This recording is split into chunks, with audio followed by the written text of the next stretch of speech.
On January 6, QAnon came out of the shadows. What had started as an online conspiracy theory had quickly become a kind of cult.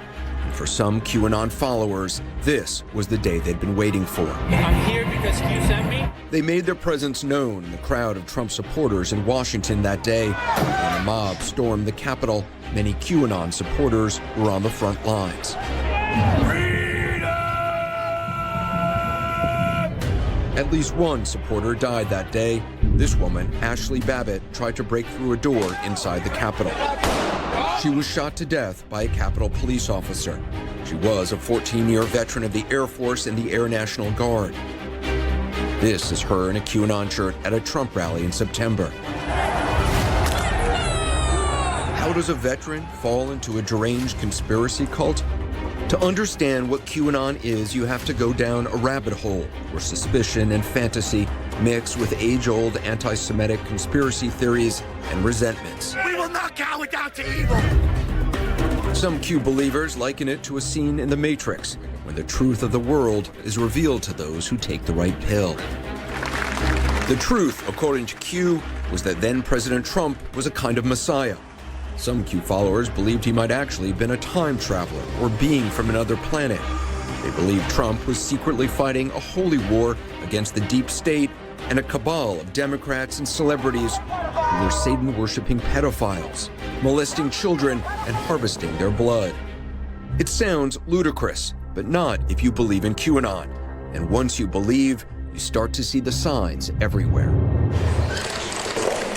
Maybe it's the calm before the storm. What's the storm? Could be the calm before the storm. What storm, Mr. President? You'll find out. Those vague words about the storm spoken by then-President Trump at the White House on October 5th, 2017, are often cited as the beginning of what we now know as QAnon.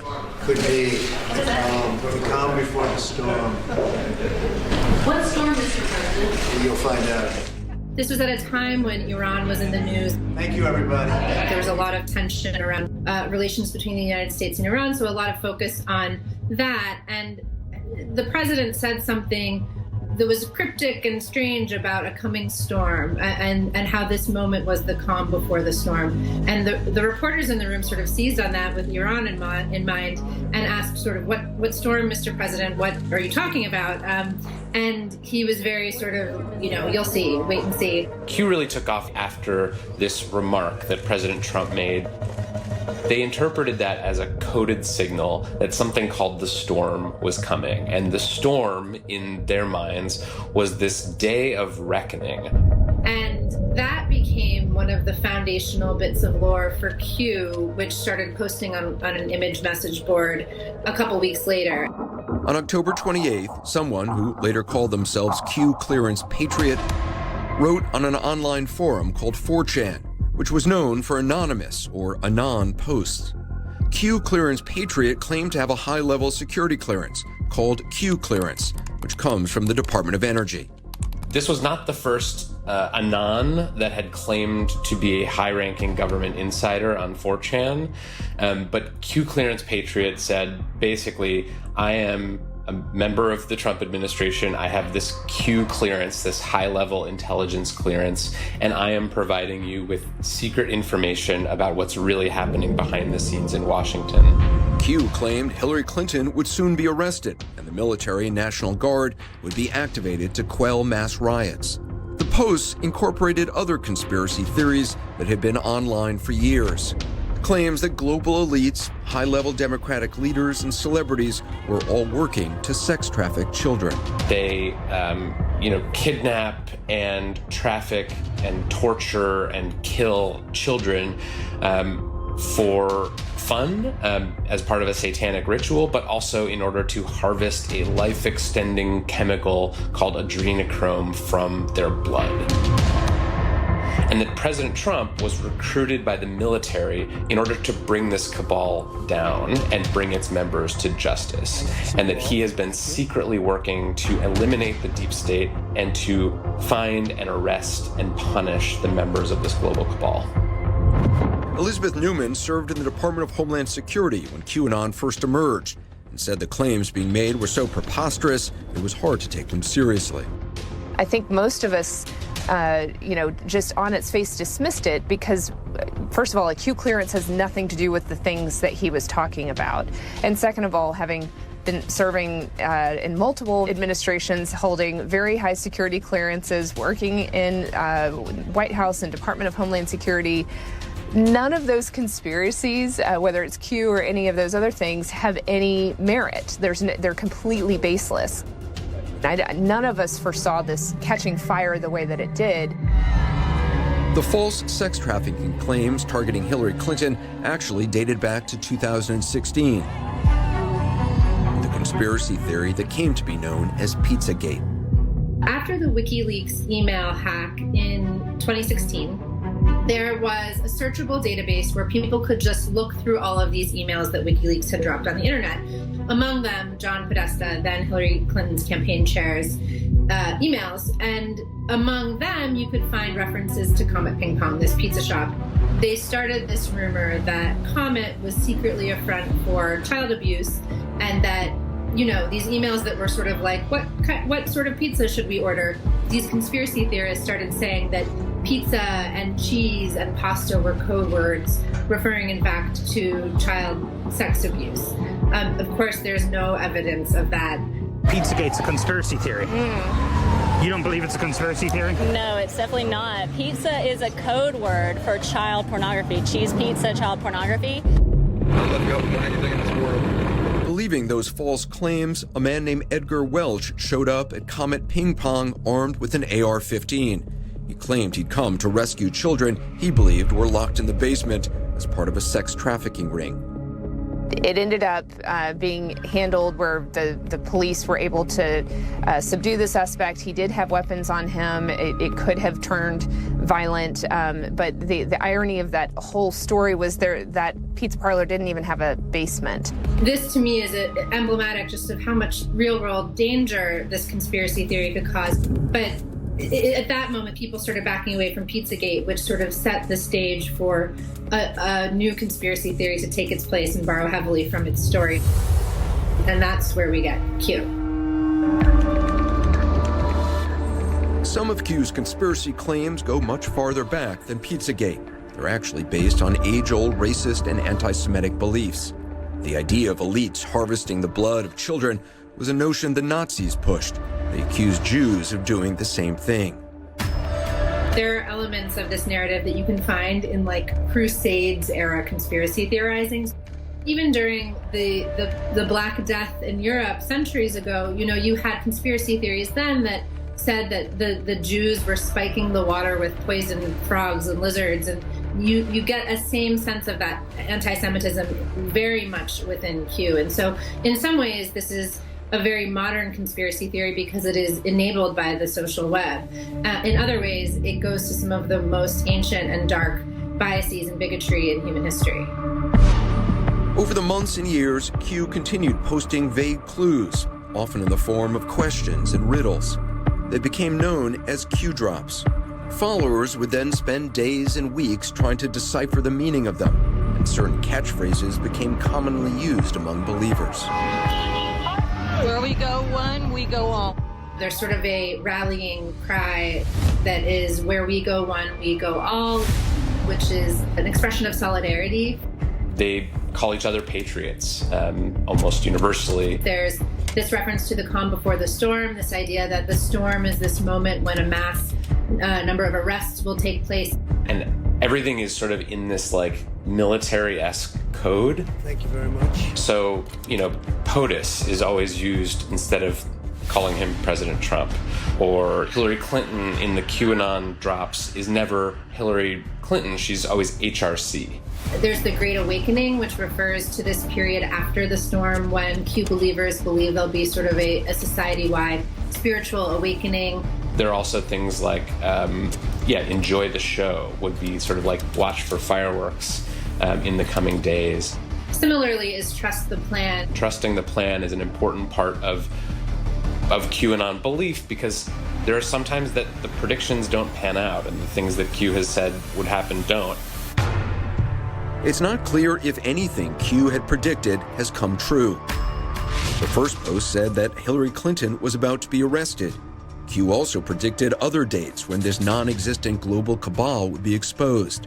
There were supposed to be mass arrests of deep state actors and martial law, all fantasy. But it didn't seem to matter to Q followers. They either ignored the inconsistencies or explained them away. Q had made reference to D5, and that had been interpreted as a sign that something big was going to happen on December 5th. Some report was going to be unveiled that unmasked the deep state conspiracy, and then that turned out to be the day of George H.W. Bush's funeral. And so QAnon believers convinced themselves that D5 was a reference to the fact that on December 5th, at this funeral, when all these world leaders, including former presidents and people who are allegedly part of this cabal, would be in attendance in the same building, that was going to be when the mass arrests happened. And obviously that didn't happen. There were no mass arrests. And so instead of admitting we were wrong, maybe this D5 thing didn't happen, they sort of reimagined the claim. They said maybe it's December 7th, actually. So therefore the real date is sometime in the future. And that's constantly happening with QAnon. So this has been one of the more mind-melting aspects of reporting on Q for me, that you talk to people who are true believers. We are Q. And you can confront them with reality, evidence of here's what happened. We both saw this with our own eyes. Why do you still believe? And there's just an utter rejection of reality and a total faith in Q with no sort of attention to empiricism or regard for the facts. Jitarth Jadeja says he was a true believer in QAnon until about a year and a half ago. He explains the passion many Q followers still have. This is, to them, they believe this. And this is not like a battle between, Marxists and capitalists, between authoritarians and libertarians, between nations. This is a battle between good and evil for them. The cabal aren't just evil. They don't just want to control you. They don't just want to kill you. They want to take your soul. They want your soul, your family's soul, your daughter's soul, your son's soul, your brother's, your mother's, whatever. They want it for all eternity. Like, the stakes for them could literally not be more existential. Well, imagine if someone believed that. Imagine if you believed that. What would you do? What wouldn't you do? At the center of that belief is Donald Trump. To QAnon, he's a savior. They believe he supports them through hidden signals and signs when he's out in public. The former president seemingly did all he could to keep their beliefs in him alive. I do know they are very much against pedophilia. They fight it very hard. Get it out of my face! Homegrown political hatred. It's the edge of the blade. A mob of America. When we started off, we had most of our staff here in the U.S. 8 to 20. The passenger's choice. I find it very pedophilia. They fight it very hard. This was President Trump on NBC News this past October. He repeatedly claimed he didn't know anything about QAnon, but he also praised them, giving Q followers encouragement. These Q supporters at a QAnon conference in Arizona cheered on Trump's words to NBC. Many Q followers believe Trump is on their side and signals his support for them in public with hidden messages and signs. So QAnon believers, they study all of Trump's public appearances with this kind of extreme rigor, looking for these tiny little details, these signs that he supports them, that he's listening to them, that he's sending them coded signals. So for example, every time he says the number 17 or uses it in any way, they take that as a sign that he's talking to them, because Q is the 17th letter of the alphabet. 17. I've heard QAnon believers saying that, Trump makes these signs with his hand when he talks that kind of look like he's doing a Q, or they'll look at, a tie that he's wearing, like a pink tie, and they'll say, oh, pink is hospital code for a child being abducted. So clearly he's sending a signal about this global cabal of pedophiles and sex traffickers. This former QAnon follower says many believers' faith in Trump is limitless. Did you really believe that President Trump was was working to attack this global cabal of Satan-worshiping pedophiles? I mean, you believed he was actually deeply involved? Yeah, of course I believed that. I believed that he had been chosen by military intelligence, that he was an avatar, right? There are people out there who believe he's a time traveler. There's people out there who believe he's Jesus, you know? So, yeah, 100%. President Trump clearly knew QAnon followers supported him. He said as much in August of 2020 when asked about them by a reporter. I understand they like me very much, which I appreciate. It's hard for me to envision that nobody at any point briefed him, probably something the FBI director would normally brief a president on. And here's the key, especially since in their movement, he is a messianic figure for them. Their movement is entirely built around this idea that he is the savior. He will fix things. He is going to hold Hillary Clinton accountable and make sure that the children are saved. So I'm looking at this and saying, we need to make sure he's aware so that he's a little careful with his speech so that it doesn't unnecessarily rile them up. How did a conspiracy cult based on lies and bizarre accusations spread so fast? It wouldn't have happened without the help of social media. In earlier times, the main place you would find conspiracy theories would be in letters to the editors of newspapers. You'll see people arguing that the weather is secretly controlled by the government or that aliens have already arrived and are living among us. And now, just because of the mega scale of platforms like Facebook and to a lesser extent Twitter, the degree to which this was able to spread on a global scale, it would not have happened without the social web. The way in which it went mainstream is they turned these concepts into memes and things that were very shareable on sites like Facebook and Twitter that captured people's interest. There's a reason they call it a rabbit hole, right? So the cause, in particular, Save the Children. They took that slogan and co-opted it and made it feel comfortable for a mainstream person to be like, yes, I want to help save the children. They take one click and then they learn some things and they click another and they may do some searches and all of a sudden they've spent hours and they have gone down this rabbit hole to a place where they've now been exposed to some darker theories that are not as simple as the meme they may have initially found. Experts say the Save the Children hashtag proved to be a powerful recruitment tool for QAnon. Save the Children rallies have been seen all over the country. The fact that you guys are attacking us and making us look like we're crazy when we're just trying to save some children pisses me off. QAnon spread was also made possible because of the cryptic nature of the so-called Q drops. They're vague, seemingly presented as puzzles that loyal followers could solve or decode. Once a new Q post appears, there are these apps, these Q drops apps that people use to get alerted every time. And immediately they'll take screenshots and post them in Facebook groups and chat rooms, and they'll start trying to kind of decipher it and make sense of it all to figure out how it connects to the larger QAnon narrative. These clues that Q leaves are written in really ambiguous and cryptic terms, very riddle-like, which is part of what people are drawn to, right? Like people want to sort of do the research. You hear this again and again. People want to do their own research and pore over these clues and interpret them. This is an example of a Q drop from September 2018. It starts with an all caps line that says, "Panic in DC." And then it says, "LL talking equals truth, reveal, tarmac, BC."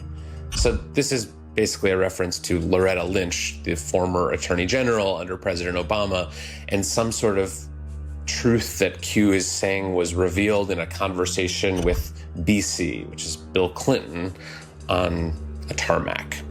Then it continues, LL talking equals truth, reveal, Comey, HRC email case. Comey is, of course, James Comey, the former FBI director. LL talking truth equals truth reveal Hussein instructions re HRC email case.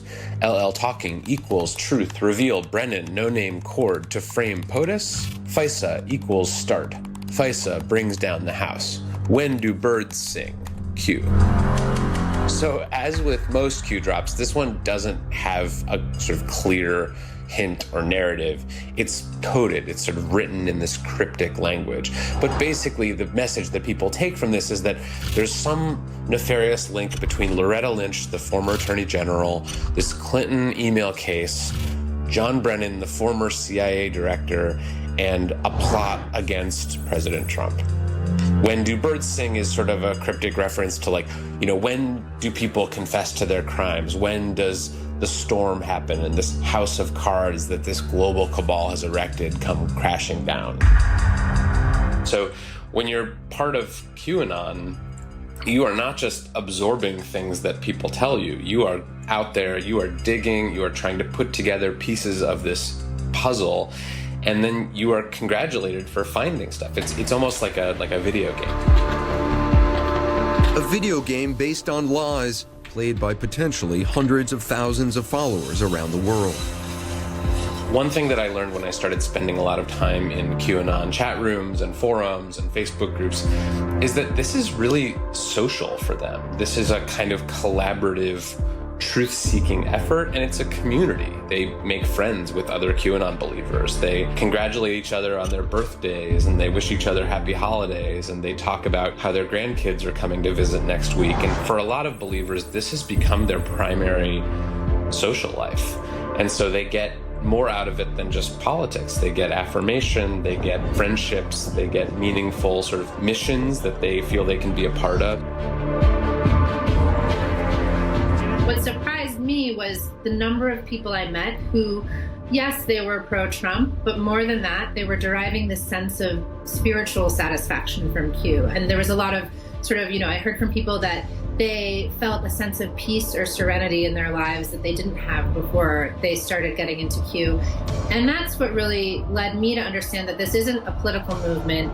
It isn't only a conspiracy theory, but really it takes on the contours of a baby religion born on the internet. It raises questions sort of about, like, what's a religion versus what's a cult versus what's a conspiracy theory versus what's a mass delusion. And I think you see pieces of all of those things in Q. Siddharth Jadeja says he was a QAnon follower for nearly 2 years, but he says after watching Q's predictions repeatedly fail and realizing Trump's so-called signals to QAnon weren't signals at all, he's now realized it was all made up. I'd say that Q is kind of like Jesus and Trump is kind of like the God figure, right? For me personally, the part that was really appealing was that, in a sad kind of way, this kind of gave me some joy and a sense of optimism. I was looking at the world and it was just so chaotic and everything was so negative and there were just bad things happening all the time. And the idea that we could somehow make the world a better place for all of humanity just really gave me a sense of optimism. So that was the irony of the situation, that my life was so sad and I was so sad that I was looking to Q for joy, as well as a sense of belonging, just like any cult. They prey on the vulnerable and the disaffected. That's exactly what happened. Considering some believe they were fighting to save children, it's no surprise this online conspiracy could result in real-world violence.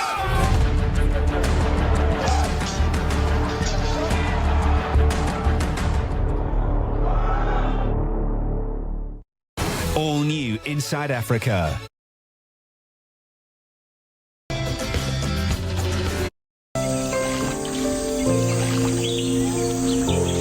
Non-believers talking about everything from the Illuminati to aliens in Area 51 to control of the banking system by George Soros and other shadowy, mostly Jewish financiers they believe are in power. I've heard everything from the idea that John F. Kennedy Jr. is still alive and secretly supports Trump, to John F. Kennedy Jr. was assassinated by Hillary Clinton.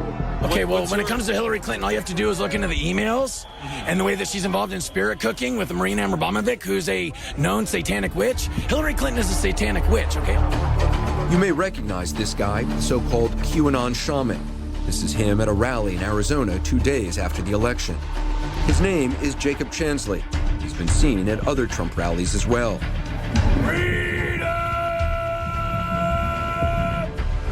On January 6, he was front and center in the attack on the Capitol. Chansley has been arrested and charged for his alleged role in the riots. Prosecutors say, among other things, he obstructed a police officer. They also say he told the FBI that Vice President Mike Pence was a child trafficking traitor. Chansley's lawyer says he wasn't violent and didn't cross police lines.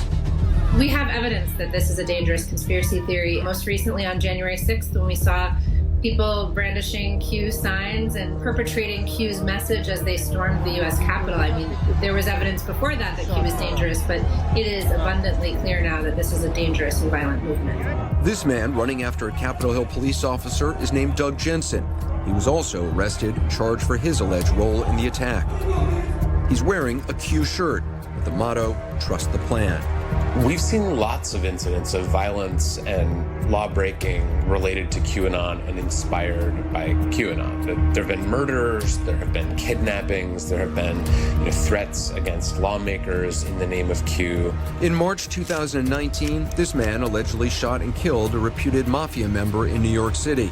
He told his lawyer that the victim was a member of the deep state working to bring down President Trump. At his arraignment, he flashed a Q symbol that he drew on his hand. He's been charged with murder and has pleaded not guilty. Another Q follower caused an armed standoff near the Hoover Dam in June of 2018, demanding the release of government report on Hillary Clinton's emails. He pleaded guilty to a terrorism charge. Though some in the Republican Party have spoken out against QAnon, others seem to be trying to appeal to its followers. In August, the Texas GOP started using the slogan, "We are the storm." The same term is used by Q followers. The Texas GOP denies any connection to QAnon, but have continued to use the term even after the attack on the Capitol. Nearly 24 Republicans across the country who've engaged with the QAnon conspiracy ran for office in the 2020 election. Marjorie Taylor Greene is from Georgia. On August 11th, and vote Marjorie Taylor Greene for Congress. Now, Q is a patriot. He is someone that is very much loves his country, and he's on the same page as us, and he is very pro-Trump, okay? Now, he appears to have connections at the highest levels, all right? He's posted many things that seem to verify that he is the real deal. Lauren Boebert is from Colorado. Everything that I've heard of Q, I hope that this is real. Both women are now serving in Congress. Boebert has since said she's not a follower of QAnon, and Greene has tried to distance herself from the group. We've had conspiracy theorists in government before, like including former President Trump. But I think QAnon is really different in that it's a movement that has now become violent and insurrectionist, and that has shown that it can cause real offline damage. We know that many of them don't accept that Joe Biden is a legitimate president. We know that many of them may never accept that. And so to have millions of people out there following an ideology like that, including elected officials, who are taking their cues, not from their constituents or from, the general public, but from random people posting conspiracy theories on internet message boards, is pretty worrisome. And Q still is, at this point, an anonymous message board poster. It's not known who he or she is, or even if it's a single person or a foreign government attempting to sow division. Q is everybody. We don't know who particularly Q is. Q is a movement, okay? It says think for yourself. It doesn't tell you to follow one leader. You can think about what you want with Q. But I follow the facts and I follow information, and I think for myself and as American. The really interesting thing for me is that I've talked to a lot of QAnon believers who say, it doesn't matter to me who Q is. The identity of this person, or even whether it is the same person all along, seems to have become secondary in this case. It's sort of like they're curious who it is, but they would almost rather not know because it allows them to preserve the illusion. The more people I talked to who really deeply believed in it, just didn't care, because it was sort of like, well, what if you find out tomorrow that it's a hoax and the person who's Q admits it was all made up? And I heard again and again and again from people who just said, it doesn't matter who Q is. This is so much bigger than Q. What's it like to be named by Q? Find out what happened after Q posted this question. Who is A. Cooper? You actually believe that I was drinking the blood of children?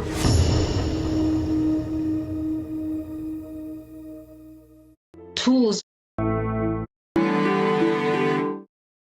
called global cabal. Yeah! There's no evidence, of course, no reason. I'm Dr. Sanjay Gupta, and this is CNN. What's going on with Tom Hanks? So you guys just want me to explain everything today, huh? Dude, it's all suspicion. That's suspicion. How do you know that Tom Hanks is... How do you not know?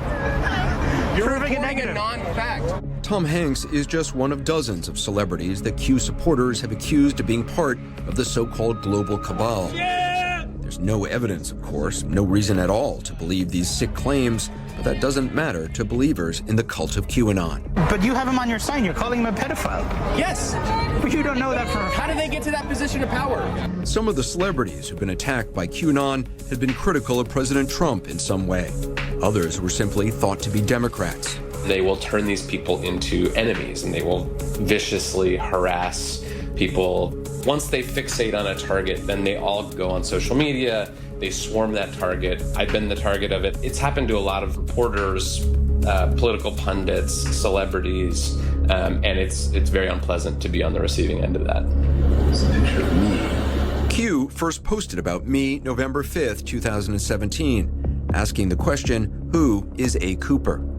This came 2 days after I was on the air reporting about indictments in the Russia investigation.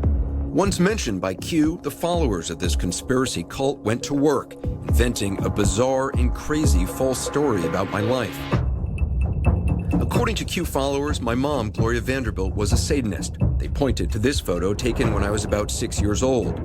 That Mexican folk art on the wall behind us is the Virgin Mary with Christ, but they said it was satanic, and the Christ figure was a child being sacrificed.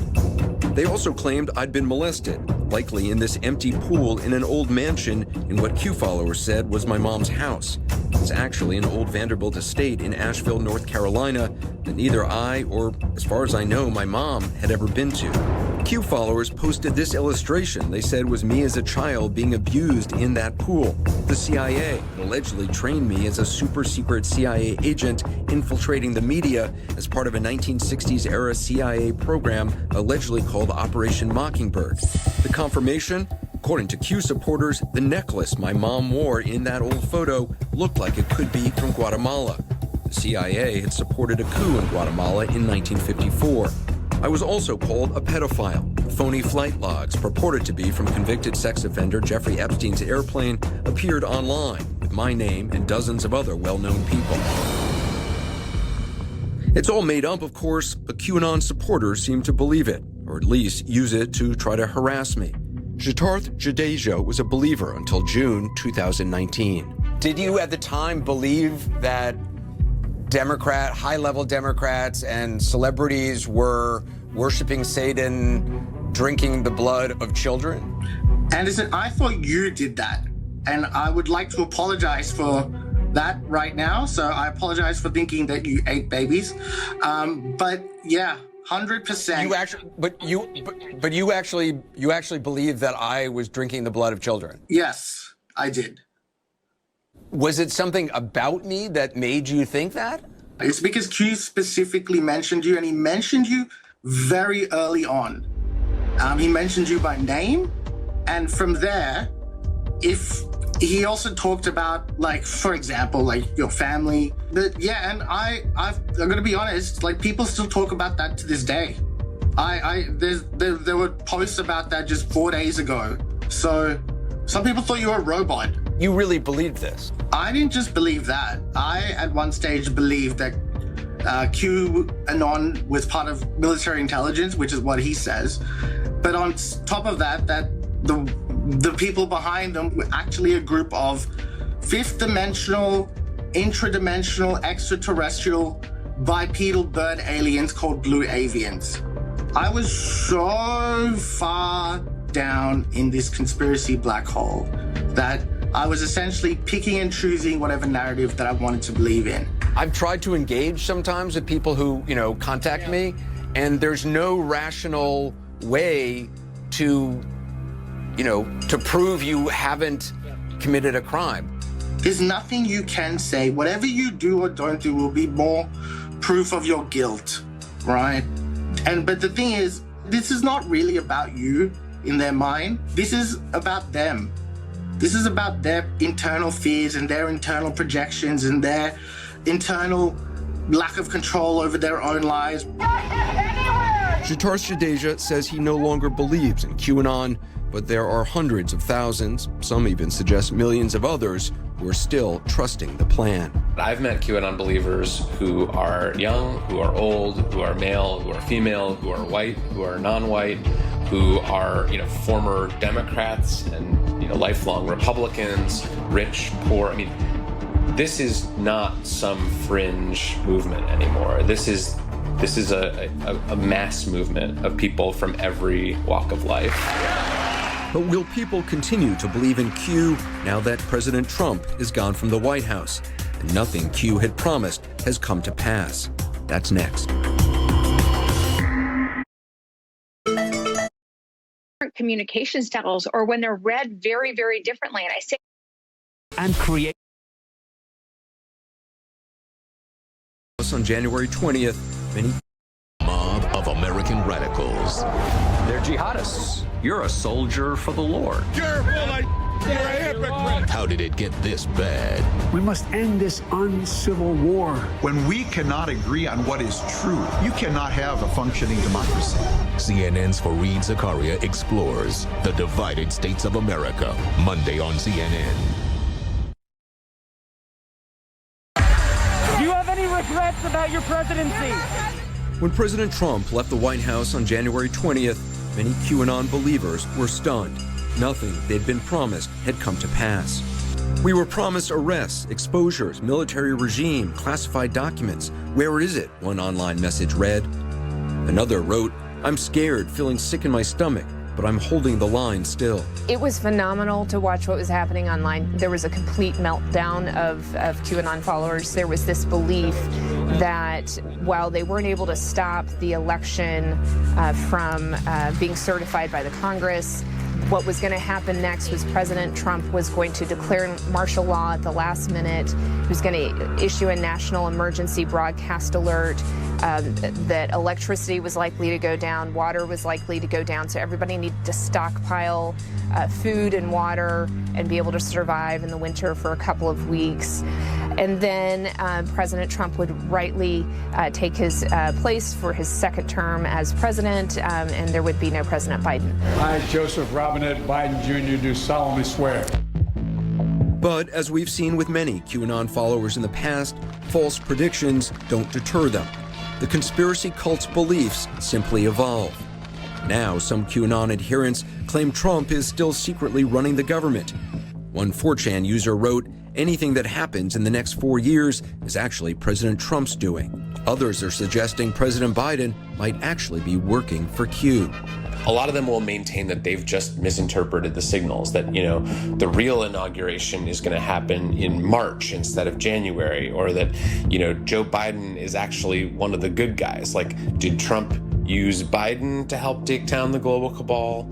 They're already looking for all these symbols. Like, on Joe Biden's first day in office, he signed 17 executive orders. 17 is the magic Q number. And so some of them interpreted that as a sign that he was secretly on their side. There's some people who actually believe Joe Biden is now part of the plan. He's actually working with Q. Yep. And that was the plan all along. Former QAnon believer Jadar Shadeja says he's seen other followers give up their online postings. And now social media companies have decided to crack down. Twitter says it's banned more than 70,000 accounts for promoting QAnon. Facebook said since August, they've removed more than 18,000 profiles and more than 27,000 Instagram accounts for violating its policies against QAnon. But QAnon is still out there. still a conspiracy cult with die-hard followers looking for a sense of belonging and a way to take action. Some experts believe Q followers may migrate to other fringe extremist groups. Here's the dangerous part.